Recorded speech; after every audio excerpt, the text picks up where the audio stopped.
நேயர்கள் அனைவருக்கும் வணக்கம். இது பிளஸ் அண்ட் மைனஸ் துலாக்குள்.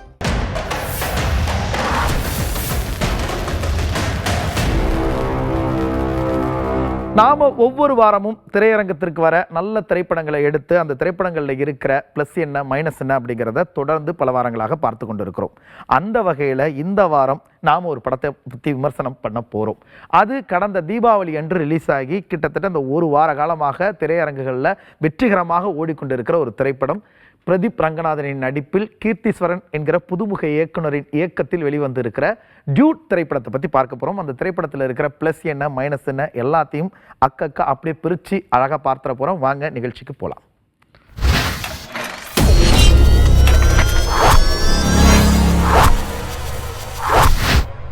டியூட் திரைப்படத்தினுடைய ஒன்லைன் அந்த கதை சுருக்கம் என்ன அப்படின்னா, ஹீரோவை தனக்கு பிடித்திருப்பதாக சொல்லி ஹீரோயின் ப்ரொப்போஸ் பண்ணுறாங்க.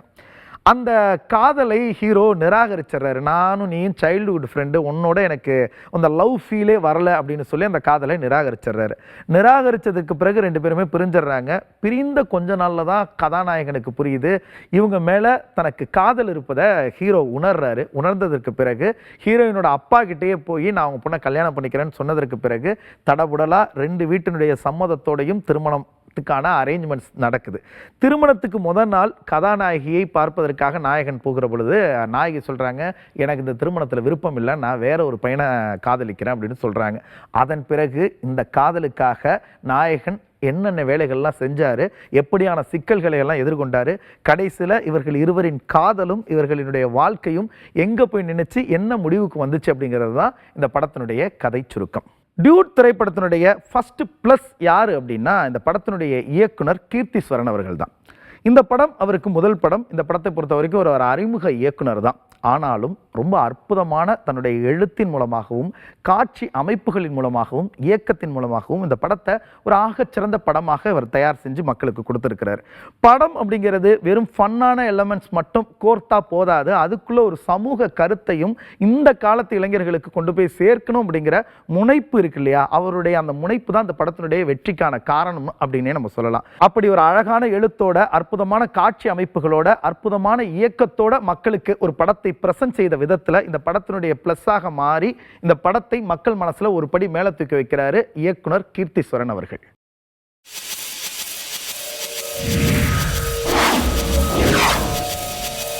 படத்தினுடைய அடுத்த பிளஸ் சொல்லவே தேவையில்லை, படத்தினுடைய நாயகன் பிரதீப் ரங்கநாதன் தான். இந்த படம் மட்டுமல்ல, இதற்கு முந்தைய படங்கள்லையும் அவருடைய நடிப்பு ஒரு எலக்ட்ரிஃபையிங் நடிப்பு அப்படின்னு தான் சொல்லி ஆகணும். அவர் அந்த காட்சியில் இருந்தார்னா அந்த காட்சிக்குன்னு ஒரு பரபரப்பு பற்றிக்குது, ஒரு சுறுசுறுப்பு பார்வையாளர்களுடைய மனசுக்கும் கண்களுக்கும் பற்றிக்குது, சேர்ந்துக்குது அப்படின்னு தான் சொல்லி ஆகணும். ரொம்ப அற்புதமான இளைஞர்களுக்கு பிடித்த விதத்தில் ஒரு நடிப்பை அவர் வெளிப்படுத்தியிருக்கிறார். அவர் நடிப்பு அப்படிங்கிறது ஸ்டைல் பண்ணுறது, அது பஞ்ச் டயலாக்ஸ் பேசுறது, ஆக்ஷன் காட்சிகளில் பிரம்மாண்டமாக தன்னை வெளிப்படுத்திக்கிறது மாத்திரம் இல்லாமல் எமோஷனல் காட்சிகள்லையும் ரசிகர்களை அந்த காட்சிக்குள்ளே கொண்டு வர அந்த விதம் இருக்கு இல்லையா, அதற்கு இவருடைய நடிப்பு ரொம்ப அற்புதமாக கை கொடுக்குது. தான் ஒரு ஆகச்சிறந்த நடிகன் அப்படிங்கிறத பிரதீப் ரங்கநாதன் ஒவ்வொரு படத்திலையும் புரிய வச்சுக்கிட்டே இருக்கிறாரு, ப்ரூவ் பண்ணிக்கிட்டே இருக்கிறாரு. அந்த விதத்தில் இவருடைய நடிப்பு மிகச்சிறந்த நடிப்பாக இந்த படத்தில் அமைந்தது இந்த திரைப்படத்திற்கு ஒரு மிகப்பெரிய ப்ளஸ். அந்த வகையில் நாயகன் பிரதீப் ரங்கநாதன் ஒரு ப்ளஸ்ஸாக மாறி டியூட் திரைப்படத்தை மக்கள் மனசில் ஒரு படி அப்படியே மேலே கொண்டு போய் வைக்கிறார்.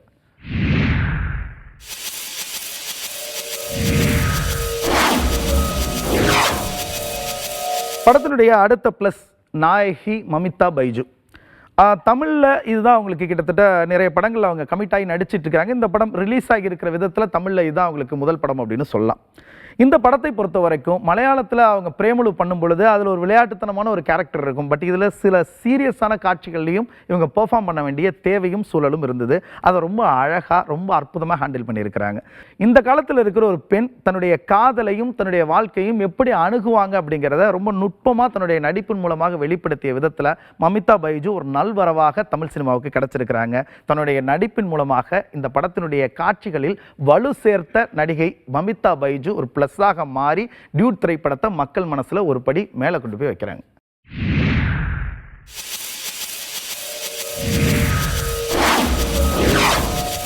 படத்தினுடைய அடுத்த பிளஸ் யார் அப்படின்னா இசையமைப்பாளர் சாய் அபயங்கர் தான். இவர் இதற்கு முன்னாடி ரிலீஸ் செஞ்சிருந்த மியூசிக்கல் ஆல்பம்லாம் பெரிய அளவில் ஹிட் ஆனதுனால இந்த படத்திற்கு அவருக்கு ஒரு பெரிய எதிர்பார்ப்பு இருந்துச்சு. அவர் மேலே மக்களுக்கு ஒரு பெரிய எதிர்பார்ப்பு இருந்துச்சு. இந்த படத்துக்கு ஆல்பத்தில் நீங்கள் அப்படி இப்படி பண்ணிடலாம், படம்னு வந்ததுக்கு பிறகு அந்த படத்தினுடைய பாடல்கள்லாம் ரொம்ப சிறப்பாக வரணும், அதெல்லாம் சரியாக பண்ணுறாரா அப்படிங்கிற எதிர்பார்ப்போட ரசிகர்கள் காத்திருக்கும் பொழுது ஃபர்ஸ்ட் சிங்கிளே பிரமாதமான ஹிட். எல்லா பாடல்களுமே கிட்டத்தட்ட நல்ல பாடல்களாக கொடுத்த விதத்தில் ஒரு நல்ல இசையமைப்பாளராக தமிழ் சினிமாவிற்கு அறிமுகமாயிருக்காரு சாய் அபயங்கர். அது மட்டும் இல்லாமல் இந்த படத்தில் நிறைய இடங்களில் குட்டி குட்டியான சாங்ஸ் எல்லாம் மெனக்கெட்டு ஒர்க் பண்ணியிருக்கிறாரு. அந்த காட்சிகளோடு இணைஞ்சு அந்த பாடல்கள் வரும் பொழுது பிரமாதமான இசையாக பார்க்கும் ரசிகர்களுக்கு அது தெரியறதுனால ஒரு இசையமைப்பாளராக இந்த படத்தில் சாய் அபயங்கர் ஜெயிச்சிருக்காருன்னு தான் சொல்லணும். தான் வெற்றி பெற்றதோடு மட்டும் இல்லாமல் இந்த படத்தினுடைய வெற்றிக்கும் அவர் ஒரு முக்கியமான காரணமாக மாறி இந்த படத்தை மக்கள் மனசுல ஒரு படி மேல தூக்கிட்டு போய் வைக்கிறார்.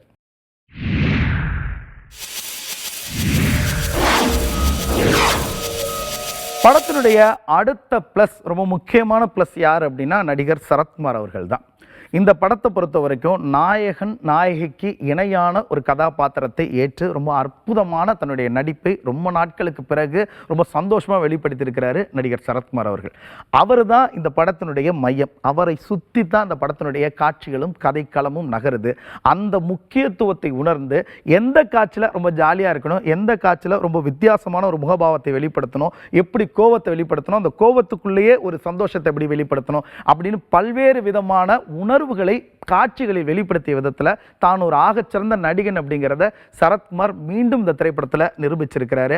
அந்த நடிப்பின் மூலமாக இந்த படத்திற்கு வலு சேர்த்த விதத்தில் இந்த படத்தின் பிளஸ்ஸாக மாறி நடிகர் சரத்குமார் அவர்கள் டியூட் திரைப்படத்தை மக்கள் மனசுல ஒரு படி மேலே கொண்டு போய் வைக்கிறார்.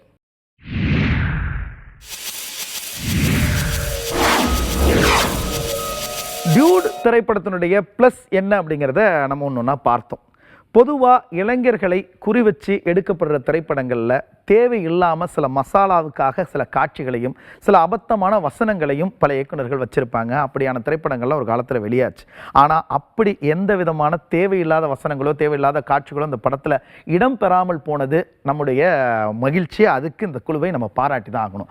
ஆனாலும் இந்த திரைப்படத்தில் ஒரு சில கிளிஷேவான விஷயங்கள் இருக்குது. அதை தவிர்த்திருந்தாங்கன்னா இந்த திரைப்படம் ரொம்ப பெரிய வெற்றி அடைந்திருக்கிற திரைப்படமாக மாறி இருக்கும். அதை இவர்கள் செய்யாமல் போனது தான் இந்த திரைப்படத்தினுடைய மைனஸாக நம்ம நினைக்கிறோம். அப்படி அந்த வகையில் டியூட் திரைப்படத்தில் இருக்கிற மைனஸ் என்ன அப்படிங்கிறத நாம் இப்போ ஒன்று ஒன்றா பார்த்துடலாம். டியூட் திரைப்படத்தினுடைய மைனஸ் யார் ஃபர்ஸ்ட் அப்படின்னா படத்தினுடைய இயக்குனர் அவர்கள் செஞ்ச ஒரு விஷயம்தான். இந்த படத்தில் ரொம்ப பரபரப்பான ரொம்ப இன்ட்ரெஸ்டிங்கான காட்சிக்கு காட்சி சுவாரஸ்யமான ஒரு ஃபர்ஸ்ட் ஹாஃபை கொடுத்துட்டு செகண்ட் ஹாஃபில் ஒரு பெரிய லேகை இன்பிட்வீன் கிளைமாக்ஸுக்கு முன்னாடி ஒரு பெரிய லேகை இயக்குனர் கொடுத்துருக்கிறது இந்த படத்தினுடைய மிகப்பெரிய மைனஸ். ஃபர்ஸ்ட் ஹாஃபை ரொம்ப நேர்த்தியாக எழுதின இயக்குனர் செகண்ட் ஹாஃபில் எப்படி இந்த காட்சிகளெல்லாம் கொண்டு வந்து ஒரு இடத்துல முடிக்கிறது, நம்ம வித்தியாசமாக இருக்கணும் அப்படிங்கிறதுக்காகவும் புதுசாக இருக்கணும் அப்படிங்கிறதுக்காகவும் சில காட்சிகளை இந்த படத்தில் வச்சுட்டோம். அந்த கதையினுடைய டைரக்ஷனை வேறு திசையில் நம்ம வந்து செலுத்திட்டோம். எப்படி கிளைமாக்ஸ்குள்ள கொண்டு வரது அப்படிங்கிற ஒரு திகைப்பும் திணறலும் இந்த படத்தினுடைய செகண்ட் ஹாஃப்ல நமக்கு ரொம்ப துல்லியமா தெரியுது. அதனால பல இடங்கள்ல லேக் ஆகி படம் எங்கெங்கோ பயணிச்சு ஒரு இடத்துல வந்து முடியுது. அந்த லேகான செகண்ட் ஹாஃப் ஒரு பெரிய மைனஸாக மாறி படத்தை மக்கள் மனசுல இருந்து ஒரு படி கீழே இறக்குது. படத்தினுடைய அடுத்த ஒரு மைனஸ் யார் அப்படின்னா சாய் அபயங்கரை சொல்லலாம். படத்தினுடைய இசையமைப்பாளர். அவருடைய இசையும் பாடலும் பின்னணி இசையும் கூட படத்துக்கு பிரமாதமான சப்போர்ட்டிவாக இருந்துச்சு அப்படிங்கிறத நாம் ப்ளஸில் சொன்னோம். ஆனால் மைனஸாக அவருடைய இசையில் நமக்கு தெரியறது கிட்டத்தட்ட எல்லா பாடல்களுமே அவருடைய குரல்லே இருக்கிறது. நமக்கு கேட்கும் பொழுதும் ஒட்டுமொத்தமாக ஒரு ஆல்பத்தை பார்க்கும்போது நமக்கு அது சலிப்பு ஏற்படல, சந்தோஷமாக ஜாலியாக இருந்தது. ஒட்டுமொத்தமாக படத்தை பார்க்கும்போது அதில் இருக்கிற பல ஆல்பம் அவரே பாடியதாகவும் இடையில வர அந்த பிட் சாங்ஸுமே அவருடைய குரலில் ஒலிக்கிறதும் நமக்கு அவருடைய குரலை திரும்ப திரும்ப திரும்ப திரும்ப கேட்கும் பொழுது ஒரு சலிப்பு ஏற்படுது. என்னடா அது ஒரே குரலை கேட்டுட்டு இருக்கு, ஒரு வேரியேஷன்ஸ் ஒரு வெரைட்டி இல்லாமல் இசை ஆல்பம் இருந்துருச்சோ அப்படிங்கிற ஒரு சந்தேகத்தை நமக்கு எழுப்புறதை தவிர்க்க முடியல. அந்த வகையில் இந்த படத்தினுடைய மைனஸாக படத்தினுடைய இசையமைப்பாளர் சாய் அபயங்கர் மாறி மக்கள் மனசிலிருந்து படத்தை ஒரு படி கீழே இருக்கிறார்.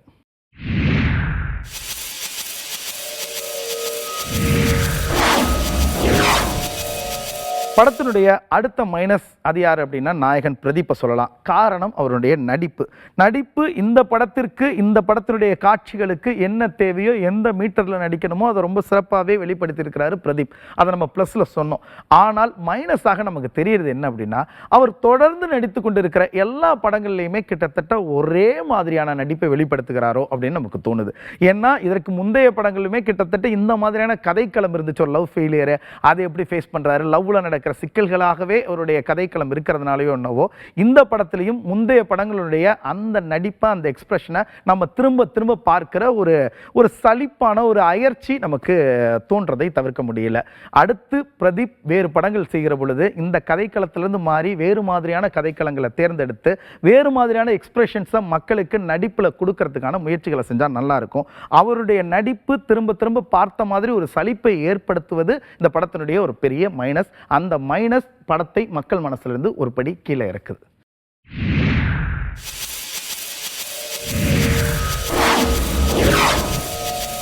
படத்தினுடைய அடுத்த மைனஸ் அது யார் அப்படின்னா இயக்குனர் கீர்த்திசரன் அவர்கள் தான்.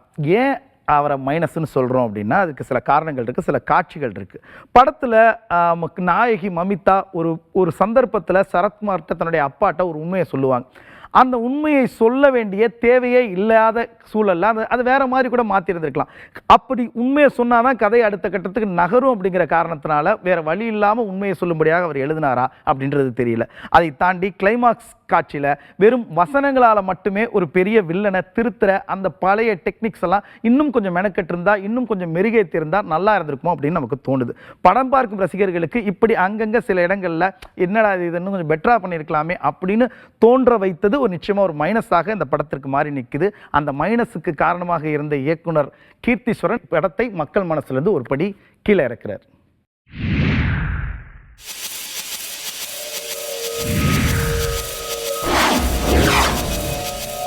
படத்தினுடைய அடுத்த மைனஸ் இந்த படத்தினுடைய ஓவரால் இந்த ஸ்ட்ரக்சரை நம்ம சொல்லலாம். இந்த படத்தில் ஒரு சில கேரக்டர்ஸ் ரொம்ப ஸ்ட்ராங்காக எழுதியிருக்காங்க. ஒரு சில கேரக்டர்ஸை எழுதும் பொழுது ஏனோ தானோன்னு எழுதியிருக்காங்களோ அப்படின்னு தோணுது. அது என்னென்ன கேரக்டர்ஸ் அப்படிங்கிறது படம் பார்க்குற ரசிகர்களுக்கே நிச்சயமாக தெரியும். இன்னும் பெட்டராக சில விஷயங்களை பண்ணியிருக்கலாம், ஆனால் அதெல்லாம் பண்ணாமல் விட்டுட்டாங்க அப்படிங்கிறது இந்த படத்தினுடைய மிகப்பெரிய குறை. இந்த குறைகள் எல்லாம் சேர்ந்து இந்த படத்தை பார்க்கும் பொழுது இதில் ஒரு நல்ல கருத்து இருக்குது, ஃபன் எலமெண்ட்ஸ் நிறையா இருக்குது, என்டர்டெயின்மெண்ட்டுக்கான ஃபேக்டர்ஸ் நிறையா இருக்குது. ஆனாலும் ஏதோ ஒன்று குறையுதே அப்படிங்கிற அந்த கேள்வியும் அந்த யோசனையும் வருது இல்லையா? அதற்கு காரணம் இந்த படத்தினுடைய ஒட்டுமொத்த திரைக்கதையில் இருக்கிற ஆங்காங்கே இருக்கிற சில பிரச்சனைகள் தான். அந்த பிரச்சனைகள் எல்லாமே ஒரு கட்டத்தில் மைனஸாக மாறி டியூட் என்கிற இந்த திரைப்படத்தை மக்கள் மனசிலிருந்து ஒரு படி கீழே இறக்குது.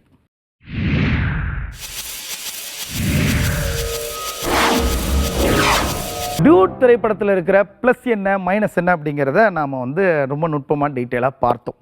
பொதுவாக இப்படியான திரைப்படங்களை எடுக்கிற பொழுது ரொம்ப ஃபன்னுக்கும் ரொம்ப என்டர்டெயின்மெண்ட்டுக்கும் மாத்திரமே முக்கியத்துவம் கொடுக்காம அதில் ஏதாவது ஒரு சமூக கருத்தை மக்கள்கிட்ட கொண்டு போய் சேர்க்கணும், இன்றைய இளைஞர்கள்ட்ட கொண்டு போய் சேர்க்கணுங்கிற அந்த அக்கறை இருக்கு இல்லையா, அது இயக்குனருடைய பாராட்டுதலுக்கு உரியது.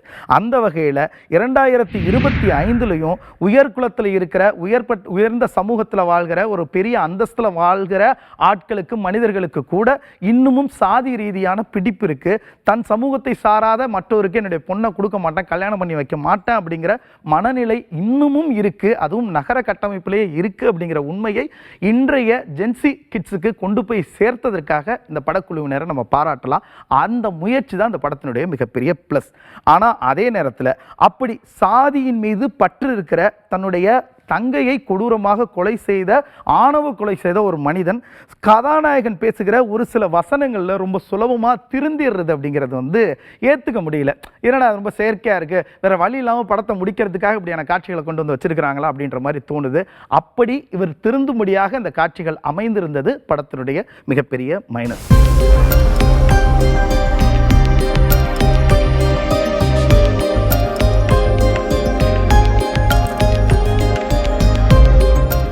படத்தில் இதில் நாயகனும் நாயகியும் சைல்டுஹுட் ஃப்ரெண்ட்ஸாக இருக்காங்க. அவங்களுக்கு வந்து ஃபஸ்ட்டு நாயகிக்கு லவ் வருது, அதன் பிறகு நாயகனுக்கு லவ் வருது. லவ் வந்ததற்கு பிறகு தன்னை விட்டு பிரிந்து சென்ற நாயகிட்ட அவர் என்ன பண்ணியிருக்கணும், பொதுவாக இன்னைக்கு இருக்கிற காலகட்டத்தில் என்ன பண்ணியிருக்கணும், டக்குன்னு அவங்களுக்கு கால் பண்ணி நான் உன்னை லவ் பண்ணுறேன், எனக்கு நீ அப்போ சொல்லும் பொழுது ஒரு மாதிரி நான் வேணான்னு சொல்லிட்டேன், பட் இப்போ எனக்கு நீ இல்லைன்னா என்னால் இருக்க முடியல, நான் உன்னை ரொம்ப எமோஷனலாக லவ் பண்ணுறேன் அப்படின்னு சொல்கிறது தானே ரொம்ப இயல்பாக இருக்கும், ரொம்ப யதார்த்தத்துக்கு அருகாமையில் இருக்கும். ஆனால் இந்த படத்தினுடைய காட்சிகளுக்கு ஏற்ற மாதிரி அப்படி வளைச்ச மாதிரி சில விஷயங்களை அவங்க பண்ணியிருக்காங்க. அதாவது திருமணம் வரைக்கும், கல்யாணத்துக்கு ஓகே சொன்னதற்கு பிறகு திருமணத்திற்கு முதல் நாள் வரைக்கும் நாயகனும் நாயகியும் சந்திக்காத மாதிரி காட்சி அமைப்புகள் இருக்குது. நான் கல்யாணத்துக்கு முதல் நாள் வந்து எனக்கு இந்த திருமணத்தில் விருப்பம் இல்லை அப்படின்னு நாயகி சொல்கிறது வந்து இந்த காலகட்டத்துக்கு பொருந்தும்படியான காட்சியாக அது தெரியலை. அதில் இன்னும் கொஞ்சம் கவனம் செலுத்தி அந்த இதுக்கான சரியான ஒரு சூழலை ஏற்படுத்தி நாயகி எனக்கு இந்த திருமணத்தில் விருப்பம் இல்லை அப்படிங்கிறத சொல்லியிருந்தாங்கன்னா நல்லா இருந்திருக்கும். அந்த இடத்துல ஒரு பெரிய லாஜிக்கலாக மிஸ்டேக் இருந்ததை நம்மளால் ஃபீல் பண்ண முடிஞ்சுது. அது இந்த படத்தினுடைய மைனஸ். ஆனாலும் அதே நேரத்தில் இந்த காட்சி, நான் பர்டிகுலராக சொன்னேன் இல்லையா, ஒரு காட்சி திருமணத்திற்கு முந்தைய நாள் நாயகனும் நாயகியும் சந்திக்கிற அந்த காட்சி இருக்கு இல்லையா, அதுதான் நம்ம லாஜிக்கலாக அதுக்கு முன்னாடி அவங்க சந்திச்சிருக்கலாமே, ஏன் சந்திச்சுக்கல, பேசிக்கல அப்படின்ற கேள்விகள்லாம் நமக்கு வருது. ஆனால் அந்த கேள்விகள் எதுவுமே அந்த காட்சியை பார்க்கும்போது நமக்கு தோணாதபடிக்கு நாயகனுடைய டயலாக்ஸ்லையும் அந்த காட்சியில் இருக்கிற சுவாரஸ்யத்தின் மூலமாகவும் நம்மளை எல்லாத்தையும் மறக்க வச்சு அந்த காட்சியை ரசிக்க வைத்து நம்ப வைத்த இயக்குனருடைய அந்த முயற்சி, அந்த திறமை இருக்கு இல்லையா, அது இந்த படத்தினுடைய மிகப்பெரிய பிளஸ்.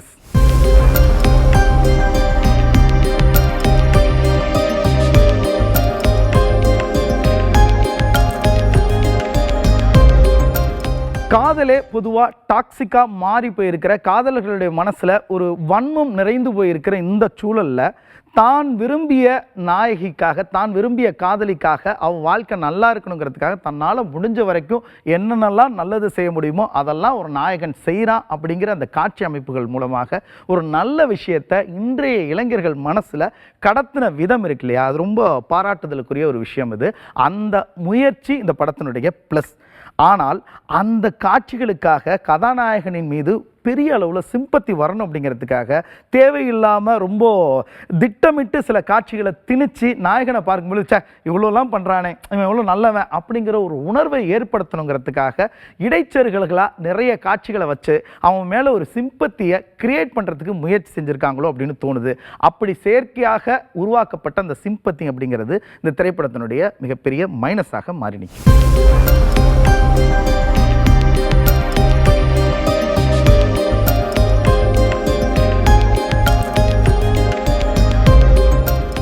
இந்த திரைப்படத்தை பொறுத்த வரைக்கும் நாயகன், நாயகி, நாயகியினுடைய அப்பா, இவங்க 3 பேருக்கும் வேல்யூவான கேரக்டர்ஸ் இருக்குது. இவங்க 3 பேர் தான் இந்த கதையினுடைய போக்கை தீர்மானிக்கிறாங்க. ஆனாலும் இவர்கள் 3 பேரை கடந்து பாரி அப்படிங்கிற ஒரு கதாபாத்திரத்திற்கும் ரொம்ப முக்கியமான ஒரு வேல்யூவான ரோல் இந்த படத்தில் இருக்குது. ஆனால் இந்த படத்தை பொறுத்த வரைக்கும் பாரி அப்படிங்கிற கேரக்டரை இவங்க சரியாகவே டிஸ்கிரைப் பண்ணலை, ரொம்ப ஸ்ட்ராங்காகவே மக்கள் மத்தியில் ப்ரெசென்ட் பண்ணலை. ஏனோ தானோ ரொம்ப லூஸாக அந்த கேரக்டரை பேக் பண்ணியிருக்காங்களோ அப்படின்ற மாதிரி பார்க்கும்போது நமக்கு தோணுது. அந்த கேரக்டர் பாரிங்கிறது ரொம்ப முக்கியமான ஒரு கேரக்டர். அந்த கேரக்டரை இன்னும் ஸ்ட்ராங்காகவும் இன்னும் பவர்ஃபுல்லாகவும் எழுதியிருந்தால் இந்த படம் இன்னும் கூடுதல் வேல்யூ கிடச்சிருக்குமோ அப்படின்னு தோணுது. அதை செய்யாமல் விட்டது ஒரு மைனஸாக நமக்கு மனசில் படுது. ஆனால் அதே நேரத்தில் இப்படி சின்ன சின்ன மைனஸ்கள்லாம் இருந்தாலும் இளைஞர்களை கவரணும் அப்படிங்கிற நோக்கத்தோடு மட்டும் இல்லாமல் ஒரே நேரத்தில் அவங்கள கவரணும், அதே நேரத்தில் அவங்களுக்கு புதுசாக ஒரு செய்தியை சொல்லணும், சமூகத்தில் இருக்கிற ஒரு சிக்கலை சொல்லணும், காதலில் உறவுகளை கையாளுவது எப்படி அப்படிங்கிற ரகசியத்தையும் கற்றுக் கொடுக்கணும், புரிதலையும் ஏற்படுத்தணும் அப்படிங்கிற முயற்சியோட ஒரு நல்ல எண்ணத்தோட இந்த திரைப்படம் எடுக்கப்பட்டிருப்பது நமக்கு படத்தை பார்க்கும்போது புரியுது. அந்த எண்ணம் இந்த படத்தினுடைய மிகப்பெரிய ப்ளஸ்.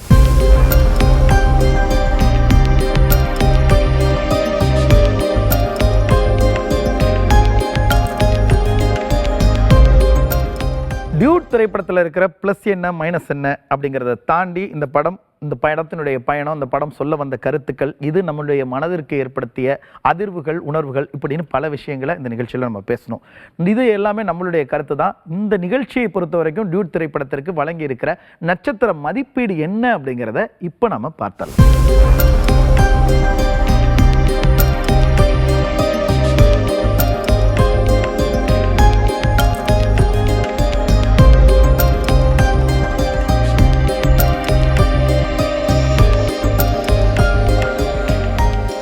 அடுத்த வாரம் மீண்டும் வேறொரு திரைப்படத்தோடும், அந்த திரைப்படம் சார்ந்த செய்திகளோடும், அந்த திரைப்படத்தில் இருக்கிற பிளஸ் என்ன மைனஸ் என்ன அப்படிங்கிற தகவல்களோடு உங்களை வந்து சந்திக்கிறோம். அதுவரையில் உங்களிடமிருந்து விடைபெறுகிறோம். நன்றி, வணக்கம். இது பிளஸ் அண்ட் மைனஸ் துலாக்கோல்.